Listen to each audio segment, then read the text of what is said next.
हाँ जी, तो आज हम अपना चैप्टर 5th स्टार्ट कर रहे हैं बायोलॉजी का, class 12th, principle of inheritance. तो प्रिंसिपल होते हैं मतलब सिद्धांत, और इनहेरिटेंस का मतलब होता है आनुवंशिकता, यानी कि गुणों का पीढ़ी दर पीढ़ी माँ बाप से उनके बच्चों में, फिर उनके बच्चों में जाना क्या कहलाता है, इनहेरिटेंस। तो इसमें सबसे पहले हम कुछ इम्पोर्टेंट टर्म्स हैं उनके बारे में पढ़ेंगे। ये इम्पोर्टेंट टर्म्स आपने याद करनी है और कॉपी में लिखनी है। तो सबसे पहले इसमें आता है जीन। तो जीन कहाँ पे प्रेजेंट होते हैं? They are present in chromosome. और क्रोमोसोम कहाँ पे होते हैं? They are present in nucleus. ठीक है, तो क्रोमोसोम न्यूक्लियस के अंदर होते हैं, लेकिन हमेशा क्रोमोसोम की शेप में नहीं होते। केवल जब उसके अंदर का जो डीएनए मटेरियल होता है, जब वो कंडेंस करता है, उस वक्त वो क्रोमोसोम की शेप लेता है। और ऐसा होता है सेल डिवीजन के वक्त, यानी कि जब सेल डिवाइड करती है उस वक्त जो डीएनए होता है, जिसको हम क्रोमैटिन मटेरियल भी बोलते हैं, वो क्रोमोसोम की शेप ले लेता है। और इन क्रोमोसोम पे कुछ सेक्शन होते हैं जिनको हम क्या बोलते हैं, जीन। जैसे कि मैं आपको ये क्रोमोसोम का डायग्राम बना के दिखा रही हूँ। तो इस तरह की शेप ले लेते हैं और उस पे ये सेगमेंट्स होती हैं। जैसे ये जो सेगमेंट हैं ये क्या कहलाती हैं, जीन्स। और जो ये जीन्स होते हैं ये क्या कंट्रोल करते हैं, ये आपके गुणों को कंट्रोल करते हैं, उन गुणों को जो कि जिनका इनहेरिटेंस होता है, यानी कि जो बच्चों से माँ बाप से उनके बच्चों में जाते हैं।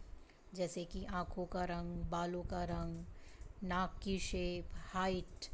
तो ये सब आपके इसी तरह के करेक्टर्स हैं। तो जीन की जो डेफिनेशन है वो आपकी क्या होती है? It is a unit of inheritance which control the character or phenotype of an individual. This term is given by Johnson in 1911. ठीक है, तो साइंटिस्ट जॉनसन थे जिन्होंने इस टर्म को दिया था, सबसे पहली बार ये वर्ड यूज़ किया था जीन 1911 में। और ये क्या है? यूनिट ऑफ इनहेरिटेंस है, जो कि क्रोमोसोम्स के ऊपर प्रेजेंट होती है। और एक जीन आपका एक करेक्टर कंट्रोल करता है। जैसे कि सपोज़ करो आपके क्रोमोसोम पे ये जीन है ए, तो ये कंट्रोल करेगा आपका स्किन कलर। यहाँ पे है फिर बी कंट्रोल करेगा आई कलर। ठीक है, तो इस तरीके से अलग अलग जीन अलग अलग कैरेक्टर्स को कंट्रोल करते हैं। ठीक है, फिर हम अपनी नेक्स्ट टर्म पे आते हैं, एलील। तो एलील क्या होते हैं? एलील जीन्स ही हैं, लेकिन जब जीन है वो हमेशा पेयर में है। जैसे आपके शूज़ हैं हमेशा पेयर में होते हैं, तो पेयर में तो हम उनको बोलेंगे जीन। लेकिन जब हम एक सिंगल की बात करेंगे तो वो कहलाएगा आपका एलील।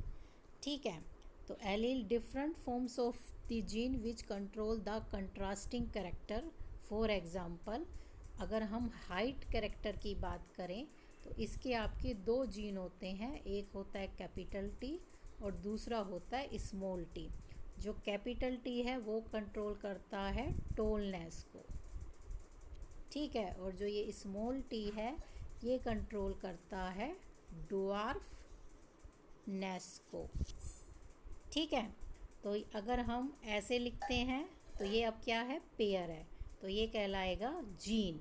लेकिन जब हम अकेले को देखते हैं सिर्फ कैपिटल टी, तो ये क्या है, एलील। स्मॉल टी ये क्या है, एलील।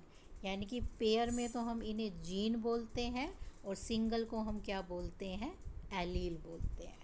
ठीक है, और किसी भी जीन के दो तो एलील हमेशा होते ही हैं। जैसे हाइट के ये दो एलील हो गए, कैपिटल टी और स्मॉल टी। लेकिन किसी किसी केस में दो से ज़्यादा भी हो सकते हैं, वो हम पढ़ेंगे किन केसेस में दो से ज़्यादा हो सकते हैं। नॉर्मली दो ही होते हैं। ठीक, तो उसके बाद हमारी जो नेक्स्ट डेफिनेशन है वो आपकी आती है हैप्लॉइड। ये हम पहले भी डिस्कस कर चुके हैं। वो सेल की जगह हम न्यूक्लियस भी वर्ड यूज़ कर सकते हैं, जिसमें केवल एक सेट होता है क्रोमोसोम का, उसको हम कैसी सेल बोलते हैं, हैप्लॉइड। और इसको हम नॉर्मली एन से, यानी कि स्मॉल एन से रिप्रेजेंट करते हैं। फॉर एग्ज़ाम्पल, अगर हम ह्यूमन बीइंग की बात करें तो उसमें आपकी जो ये स्पर्म सेल होती हैं और जो ये एग होता है ये दोनों आपकी कैसी हैं, हैप्लॉइड सेल हैं, यानी कि इनके अंदर केवल 23 और 23 क्रोमोसोम्स ही होते हैं, यानी कि हर एक पेयर में से 23 जोड़े होते हैं हमारे अंदर, तो हर एक जोड़े में से केवल एक ही क्रोमोसोम प्रेजेंट होता है, तो इसलिए केवल 23 क्रोमोसोम्स प्रेजेंट होते हैं। और ऐसी सेल को हम क्या बोलते हैं, हैप्लॉइड सेल।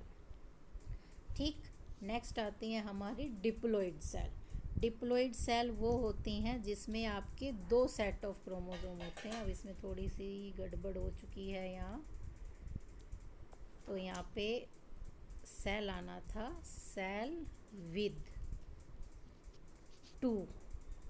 ठीक है, ये यहाँ पे इतना ये गलत हो गया है, तो आप लिखोगे cell with 2 set of chromosome. ठीक है, बस 1 की जगह 2 आ जाएगा, इसको हम 2n से रिप्रेजेंट करते हैं। एग्जाम्पल है आपका जाइगोट, और जाइगोट के अलावा जितनी भी सेल होती हैं हमारे अंदर, ह्यूमन बीइंग की हम बात कर रहे हैं, तो जितनी भी सेल होती हैं वो सारी हमारी डिप्लॉइड सेल होती हैं। केवल मेल में स्पर्म और फीमेल में एग इकलौती ऐसी सेल हैं जो कि हैप्लॉइड होती है। ठीक, तो नेक्स्ट अब हमारी डेफिनेशन आती है कैरेक्टर। ये स्टार्टिंग में आनी थी, तो यहाँ पे कैरेक्टर से हमारा मतलब है इनहेरिटेबल कैरेक्टर्स, यानी कि हेरिटेबल का मतलब होता है जो कि एक जनरेशन से दूसरी जनरेशन में जाते हैं। ठीक, इस लेसन में हम जब कैरेक्टर वर्ड यूज़ करेंगे, और इसको हम फिनोटाइप भी बोल सकते हैं। कैरेक्टर के लिए जो दूसरी टर्म यूज़ हो सकती है वो है आपकी फिनोटाइप, दोनों का एक ही मतलब है लगभग। तो character heritable character of an individual, यानी कि वो कैरेक्टर्स जो कि माता पिता से उनके बच्चों में जाते हैं, वो heritable characters. For example hair colour, बालों का रंग, स्किन कलर, इसके अलावा आइज़ कलर, फीचर्स की जो शेप होती है जैसे नाक की शेप, मोटी पतली। ठीक है, तो ये सब हमारे क्या हैं, हेरिटेबल कैरेक्टर हैं। ठीक है, ये बच्चों के उनके माँ बाप पे ही जाते हैं। नेक्स्ट है हमारा फिनोटाइप। ये मैंने आपको बताया था, कैरेक्टर को ही हम फिनोटाइप बोलते हैं। तो एक्चुअली में कौन से कैरेक्टर होते हैं फिनोटाइप, ऑब्जर्वेबल या फिर एक्सटर्नल, यानी कि जिसको आप बाहर से ही देख सकते हो। आँखों का रंग, बाल, ये सब आपको बाहर से ही नज़र आ जाते हैं, ऑब्जर्वेबल हैं। तो इस तरह के कैरेक्टर्स क्या कहलाते हैं, फिनोटाइप्स कहलाते हैं।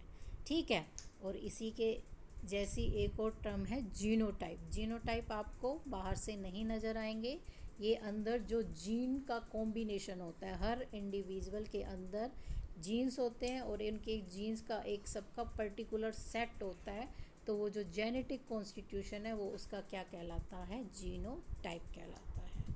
तो आज के लिए हम इतना ही करेंगे, ये सारी आप टर्म्स लिखें और इनको अच्छे से याद करें। अगर ये आपको समझ में आएंगी तभी ये चैप्टर समझ में आएगा, क्योंकि ये ऐसा चैप्टर है जो आपने पहले इतने डिटेल में नहीं पढ़ा हुआ है। समझ में आएगा, इंटरेस्टिंग लगेगा काफ़ी, लेकिन आपको टर्म सारी अपनी रिवाइज़ करनी पड़ेगी।